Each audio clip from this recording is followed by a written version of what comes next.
चेतो दर्पणमार्जनं भवमहादावाग्निर्वापणं श्रेयः कैरवचन्द्रिका वितरणं विद्यावधूजीवनम् आनन्दामबुधिवर्धनं प्रतिपदं पूर्णामृतास्वादनं सर्वात्मश्नपनं परं विजयते श्रीकृष्णसङ्कीर्तनम् नारायणं नमस्कृत्य नरं चैव नरोत्तमं देवी सरस्वतीं व्यासं ततो जयमुदीरयेत् बर्हापीडं नटबर्बपुकर्णयो कर्णिकारं बिभ्रतवास कनककपिशं वैजयन्तीं च मालां रन्ध्रान् वेणोरधरसुधया पूरयन् गोपवृन्दै बृन्दारण्यं स्वपदरमणं प्राविशद्गीतकीर्तिः। नमः कमलनाभाय नमः कमलमालिने नमः कमलपादाय नमस्ते कमलेक्षण यो ब्रह्माणं विदधाति पूर्वं यो वै वेदाश्च प्रणोति तस्मै तत्त्वं हा देवमात्मबुद्धिर्प्रकाशं मुमुक्षुर्वे शरणमहं प्रपद्ये। आप सभी को प्यार भरा राधे राधे। इस युग के पंचम मूल जगत गुरुत्तम श्री कृपालु महाप्रभु, जिनको जगत गुरुत्तम की उपाधि दी गई, मतलब जगत गुरुओं में भी सर्वश्रेष्ठ, ऐसे जगत गुरु जिनको भक्ति योग रसावतार की उपाधि दी गई, जब वो अपने साधकों के द्वारा साधकों के साथ संकीर्तन कराते थे, तब वही साधक जानते हैं जब उनमें आठों सात्विक भाव प्रकट होते थे, उनका वो दृश्य, उनका वो भाव, वो अनिर्वचनीय है। साधारण जीव की कौन कहे, यदि श्री कृपालु महाप्रभु से भी कोई कहे कि हे महाराज जी आप अपनी महिमा को बताइए, तो अनंत कल्पों तक अपने महिमा को गाते रहेंगे, समाप्त नहीं होगा, क्योंकि वो अनिर्वचनीय है, वो अनंत है। जैसे भागवत में वेद ने स्तुति किया, 10वें स्कंध के 27वें अध्याय का 41वां श्लोक कि द्युपतय एव तेन ययोरन्तमनन्ततया त्वमपि, कि हे श्री कृष्ण तुम भी अपनी महिमा को नहीं गा सकते, क्योंकि तुम्हारी महिमा अनंत है। यदि गाओगे भी तो अनंत जन्म तक गाते ही रहोगे, वो समाप्त नहीं होगा।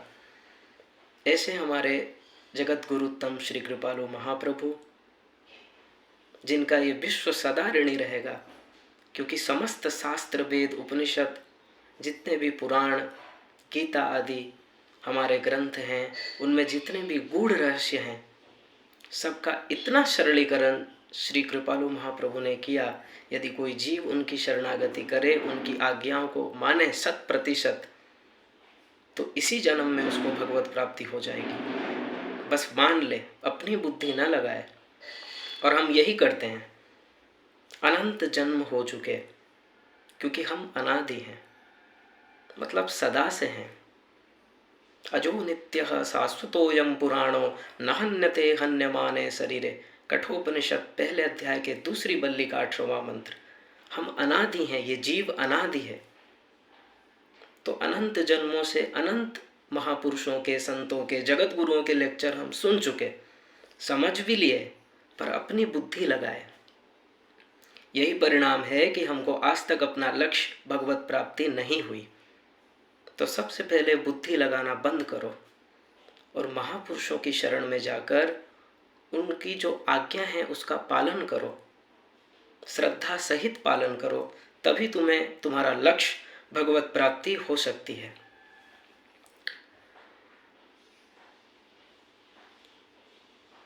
आज के इस युग में समस्त जीव अपने से आगे वाले को देखकर उससे आगे जाना चाहते हैं।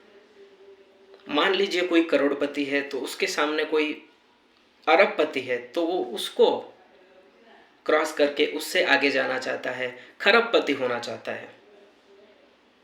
सोचो जरा, तुम ऐसे कहाँ तक जाओगे? और मान लो तुम अंतिम अवस्था में पहुंच भी जाओ, तुम पूरा विश्व के नंबर 1 पैसे वाले हो भी जाओ तो तुम्हारे आगे इंद्र हैं, कुबेर हैं, उनका क्या करोगे? फिर शरीर का दुख है, काम, क्रोध, लोभ, मोह, ईर्ष्या, ये सब मानसिक दुख है, इसका क्या करोगे? तो तुम जो जितना भाग रहे हो संसार की ओर, पैसे वालों से आप पूछिए, वो जितना जितना तुमको संसार मिलता जाएगा, जितना तुम इसको प्राप्त करते जाओगे, उतना दुख, उतना टेंशन बढ़ता जाएगा। इसलिए पहले रुको, समझो कि तुम कौन हो। तुम जो सुख चाहते हो वो सुख कौन है, वो लक्ष्य कैसे मिल सकता है, तुम्हारा जो आनंद प्राप्ति का लक्ष्य है वो कैसे हल होगा, कैसे समाधान होगा। ऐसे अंधे की तरह मत भागो। जैसे किसी सभा में 8-10 अंधे बैठे थे, तो एक अंधा आया, उसने कहा भैया जी मुझे थोड़ा जगन्नाथ मंदिर में ले जाइए। तो वो 8-10 अंधे में से एक अंधे ने कहा अरे मेरा हाथ पकड़ ले। तो हाथ पकड़ लिया, अब क्या होगा, दोनों का गड्ढे में गिरेंगे। यही हाल है हमारा। हम बिना कुछ समझे बस अपने से आगे देख रहे हैं, वो हमारे से आगे है, इतना पैसा है, इतना वैभव है, ऐश्वर्य है, तो उसको सुख होगा, चलो उस तरफ भागो। ये गलत है। तो सबसे पहले हमको समझना होगा कि हम कौन हैं। हम जितना संसार की कामना कर रहे हैं वो पूरा होने से हमको लोभ और बढ़ रहा है, सुख नहीं मिल रहा, तुरंत दूसरी कामना तैयार, और यदि पूरा नहीं हुआ तो क्रोध, या तो लोभ या तो क्रोध, और दोनों में टेंशन होगा, दोनों में मन अशांत होगा। ऐसे तुम कहाँ तक जाओगे? तुम गलत एरिया में जा रहे हो, गलत एरिया में सुख खोज रहे हो, जहाँ सुख नहीं है, जहाँ कामनाएं निरंतर बढ़ती जा रही है, शांत नहीं हो रही, सुख नहीं मिल रहा और दुख मिल रहा है। तुमने कामना किया मतलब दुख को न्योता दे दिया, क्योंकि वो या तो वो कामना पूरा होगा या तो नहीं होगा। पूरा हुआ तो लोभ, तुरंत दूसरी कामना तैयार, और नहीं पूरा हुआ तो क्रोध। तो इस संसार की कामना छोड़ो। इसको छोड़ने के लिए तुमको पहले ये निर्णय लेना होगा कि हम शरीर नहीं हैं। यही सबसे बड़ी भूल है, हम अपने को शरीर मान रहे हैं।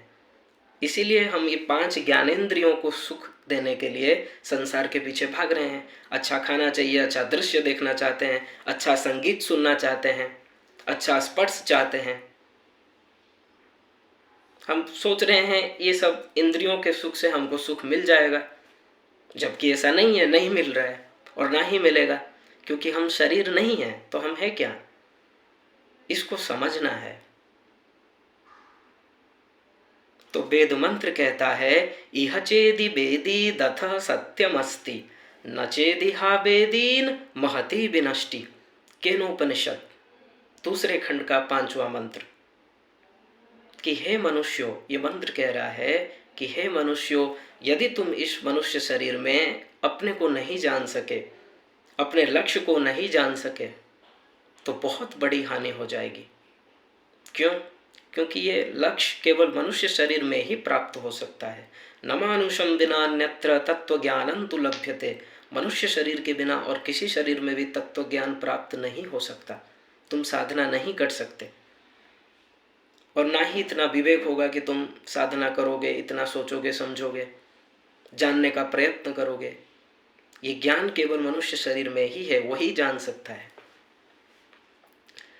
तो क्या हानि हो जाएगी? तो इसका उत्तर कठोपनिषद में दिया गया, इह चेद सकत पोद्धुम प्राक् शरीरस्य विस्रस ततः सर्गेषु लोकेषु शरीरत्वाय कल्पते।